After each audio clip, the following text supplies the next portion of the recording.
அதற்கான ரேமா வார்த்தை எபிரேயர் 11ஆம் அதிகாரம் 40வது வசனம். அவர்கள் நம்மை அல்லாமல் பூர்ணராகாதபடிக்கு விசேஷித்த நன்மையானதொன்றை தேவன் நமக்கென்று முன்னதாக நியமித்திருக்கிறார். அன்பான பிள்ளைகளே, வேதம் சொல்கிறது தேவன் நமக்காக விசேஷித்த நன்மை ஒன்றை முன்னதாக நியமித்திருக்கிறார்.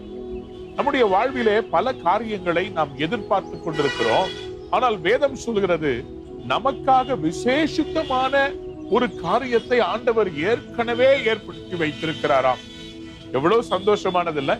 இன்னைக்கு உங்களோட கூட கடவுள் சொல்லுகிறார், நான் ஏற்கனவே உனக்கு அற்புதத்தை ஆயத்தம் பண்ணி வைத்து விட்டேன். ஏற்கனவே உனக்காக ஒரு நன்மையை நான் ரெடி பண்ணி வைத்திருக்கிறேன்.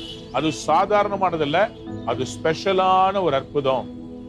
எனக்கு அன்பான தேவனுடைய பிள்ளைகளே, இதுக்கு மேல கர்த்தர் புதுசா எதையும் உங்களுக்காக உருவாக்க வேண்டிய அவசியம் இல்ல.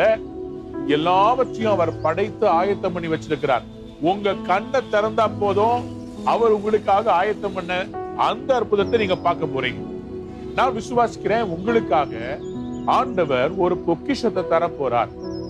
உங்களுக்காக பொருளாதாரத்துல ஒரு பெரிய அற்புதத்தை அவர் ரெடி பண்ணி வச்சிருக்கிறாரு. அது சீக்கிரமா உங்களுக்கு ரிவீல் ஆக போகுது. யாரோ ஒருத்தர் மூலமா உங்களுக்கு அந்த தேவைகளை கர்த்தர் சந்திக்க போகிறார். அவர் முன்னதாகவே ரெடி பண்ணி வச்சிருக்கிறார். அன்பான பிள்ளைகளே, இஸ்ரவேலருக்கு வனாந்திரத்துல கர்த்தர் எப்படி போஷித்திருப்பார்? அவங்களுக்கு எப்படி அவ்வளவு தண்ணி கிடைச்சிருக்கும்? அவங்களுக்கு எப்படி அந்த உணவெல்லாம் கிடைச்சிச்சு? ஆண்டவரே ரெடி பண்ணி அனுப்புனாருங்க. நம்முடைய வாழ்க்கையில் அப்படிதான். உங்களுக்காக ஆண்டவர் ஏற்கனவே விசேஷமானது ஒன்றை ஆயத்தம் பண்ணி வைத்திருக்கிறார்.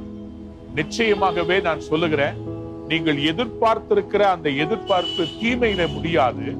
அதை விட பெஸ்டா அன்எக்ஸ்பெக்டட் பிளெஸிங், ஸ்பெஷல் பிளெஸிங் உங்கள் வாழ்விலே இன்றைக்கு வரப்போகிறது. எபிரேயர் 11:40 விசேஷித்த நன்மையானது ஒன்றை தேவன் நமக்கென்று முன்னதாக நியமித்திருக்கிறார். He has already pre-planned your blessing. நீங்க எந்த இடத்துல வேலை செய்யணும், யார திருமணம் பண்ணணும், எந்த மாதிரி குழந்தை உங்களுக்கு பிறக்கணும், எந்த மாதிரி வீடு கட்டணும், எல்லாத்தையும் ஆண்டவர் ப்ரீ பிளான் பண்ணி வச்சிருக்கிறாரு. அவர்கிட்ட கேளுங்க, அந்த ஸ்பெஷல் பிளெஸிங்கை இன்னைக்கு உங்களுக்கு தருவாரு. உங்கள் வாழ்வு இந்த நாள் ஆசீர்வாதமா இருக்கட்டும். God bless you.